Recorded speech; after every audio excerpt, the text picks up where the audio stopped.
There are moments in history when an entire people, 100 million human beings, reach a point where they simply cannot take any more. Where every humiliation absorbed, every injustice swallowed, every family destroyed, every temple demolished, every kingdom stolen, all of it, compresses into a single moment of absolute rage. 1857 was that moment for India. The year the subcontinent screamed. Not a whisper of protest. Not a petition. Not a letter to Parliament. A scream of muskets and cavalry and burning buildings and blood in the streets of every city from Delhi to Lucknow to Kanpur to Jhansi. For one extraordinary year India said, no more. We will die before we submit again. Many of them did die. Hundreds of thousands of them. But the fire they lit could never be fully extinguished. And what rose from its ashes, 90 years later, was a free India. This is the story of 1857. It will break your heart. And it will fill it again. It began, as the greatest explosions in history often do, with something absurdly small. A rumor. In January 1857, a low-caste worker in the ammunition factory at Dum Dum whispered to a high-caste sepoy something that spread through the Bengal army like fire through dry grass. The new Enfield rifle cartridges, which soldiers had to bite open to load, were greased with animal fat. Cow fat. Sacred to Hindus. Pig fat. Forbidden to Muslims. One cartridge. One rumor. And underneath it, like all soaked wood waiting for a spark, 100 years of accumulated humiliation. The British dismissed it. Of course they dismissed it. They always dismissed it. They had spent a century dismissing the feelings of the people whose country they were eating. They issued denials. They issued new cartridges. They issued orders. None of it mattered. Because the cartridge was not the reason. The cartridge was just the name they gave to everything they had already decided they could no longer endure. April 24, 1857. Meerut Cantonment. 85 Indian sepoys refused to accept the new cartridges during a routine parade. They were arrested on the spot. Stripped of their uniforms in front of their comrades. Court-martialed. Sentenced to 10 years hard labor. Shackled in irons in front of the men they had served beside for years. Their boots were removed. Their buttons were cut off. They were marched to prison in the blazing April sun while their fellow soldiers, men who had fought for the British across India and beyond, stood and watched and said nothing. Not yet. On Sunday, May 10, 1857, the sepoys of Meerut said, enough. They broke open the jail. They freed their 85 brothers. They killed their British officers, men who had commanded them for years, men whose children they knew by name. They set fire to the British bungalows. And then, in the darkness, in the smoke, with their freed comrades beside them, they turned their horses toward Delhi. Toward their emperor. Toward history. If 1857 has a face, it is hers. Lakshmibai. The Rani of Jhansi. She was 22 years old when the British stole her kingdom. 22.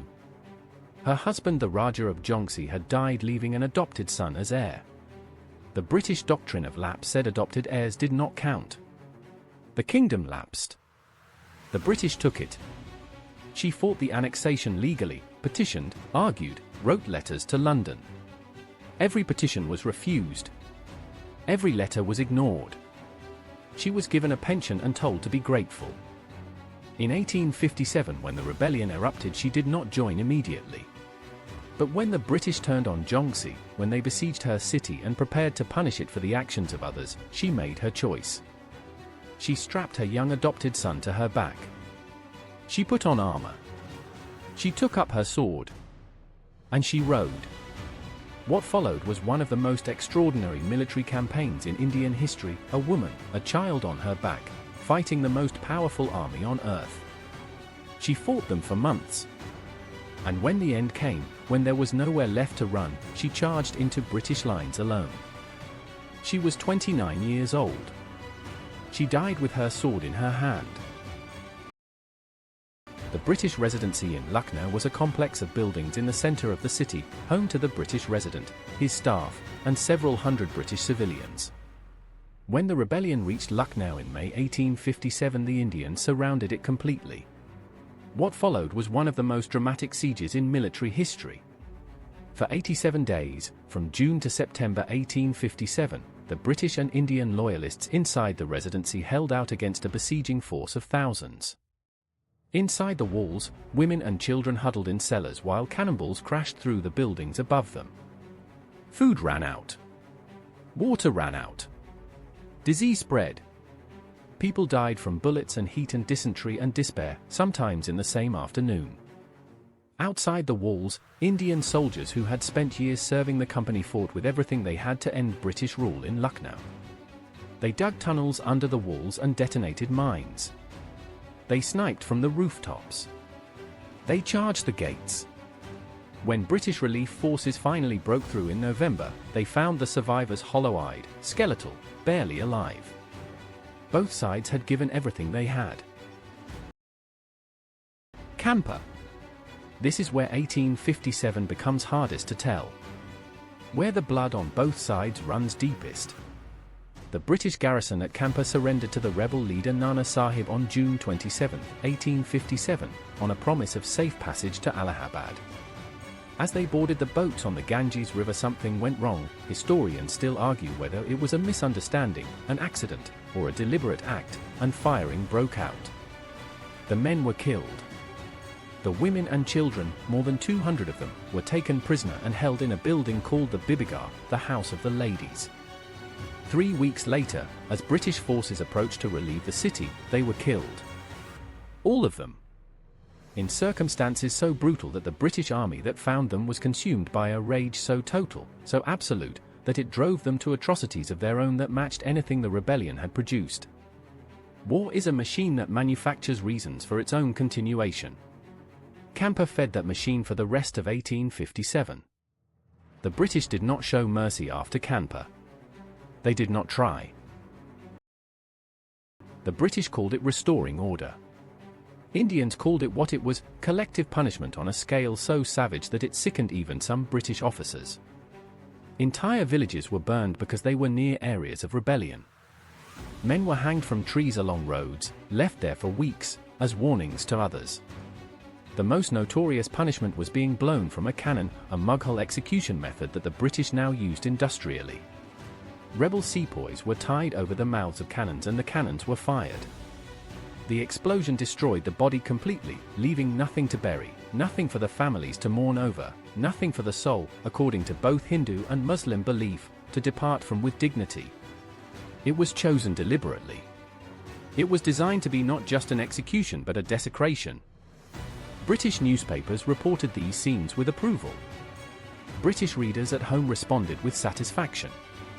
The Times of London wrote that every tree and gable end in the Delhi should have its burden of the mutineers. This was the face of empire without its mask. While Lakshmibai burned brightest, she was not alone. Ramchandra Panduranga, known as Tantia Tope, was perhaps the most brilliant military commander of the entire rebellion. A Maratha general who had served Nana Sahib, he transformed from administrator to warrior overnight in 1857 and proved himself a tactician of extraordinary skill. After the fall of Jhansi, he joined forces with Lakshmibai and led a campaign across central India that kept the British army chasing him for months. After her death, he fought on. Alone. With a shrinking force. Through jungle and mountain and river. He was never defeated in the field. He was never cornered. He fought a guerrilla campaign through the monsoon of 1858 with a ferocity and intelligence that exhausted his pursuers. In the end, he was betrayed by a man he trusted, a feudal lord who traded his location to the British for rewards. He was captured in April 1859. He was tried. He was hanged. He refused a blindfold. He died standing. His last words, according to those present, were simply that he had done his duty. He had. History remembers Lakshmibai. History mostly forgets the others. the unnamed women of 1857 whose stories were never written down because no one thought to write them.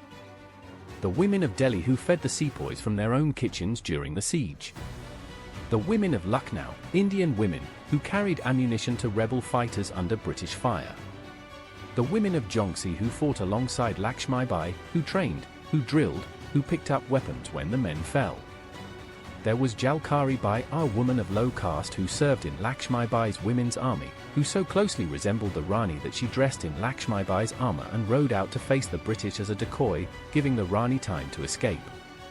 There was Begum Hazrat Mahal, the wife of the deposed Nawab of Awadh, who took command of Lucknow's defense when the men around her faltered, who fought the British from the rooftops of her own palace, who refused to surrender even when everyone else had. History forgot them. We should not. By the middle of 1858 it was over.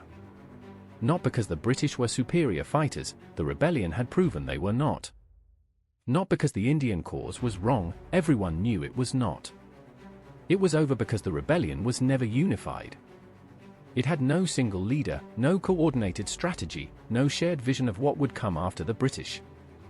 Hindu and Muslim fought together in some places, and fought each other in others. Princely rulers who might have joined mostly stayed neutral, calculating their own survival.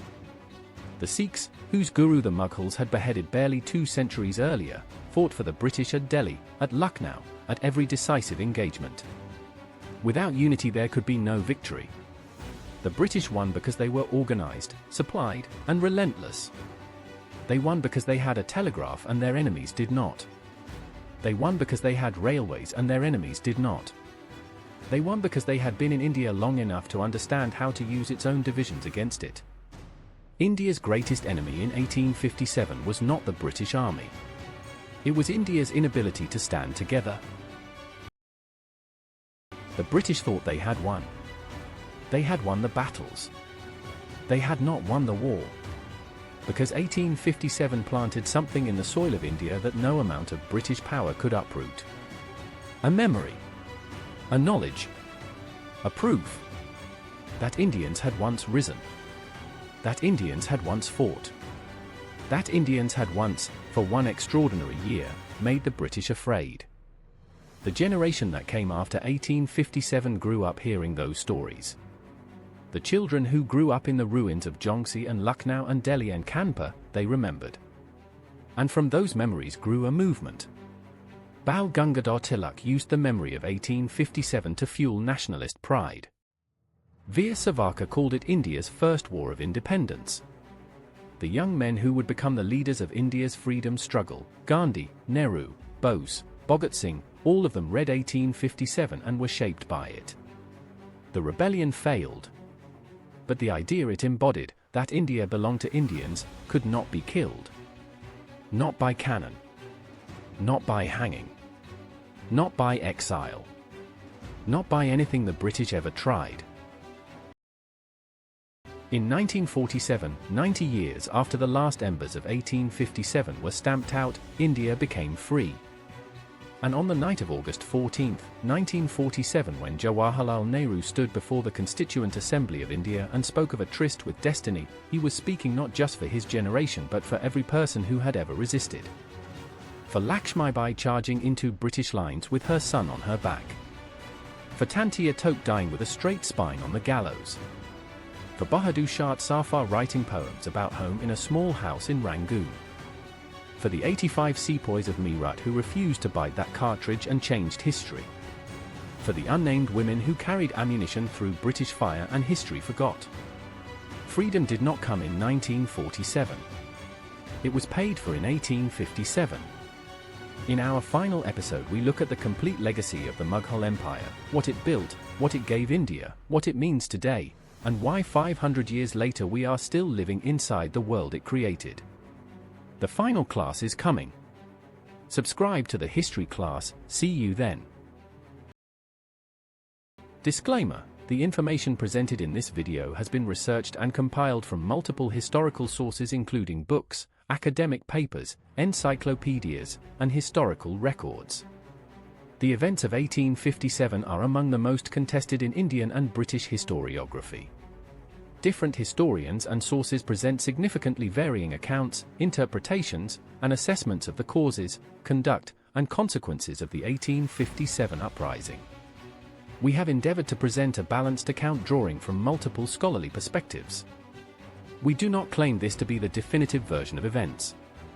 Viewers are encouraged to explore multiple sources and form their own informed opinions. This video is intended purely for educational and informational purposes.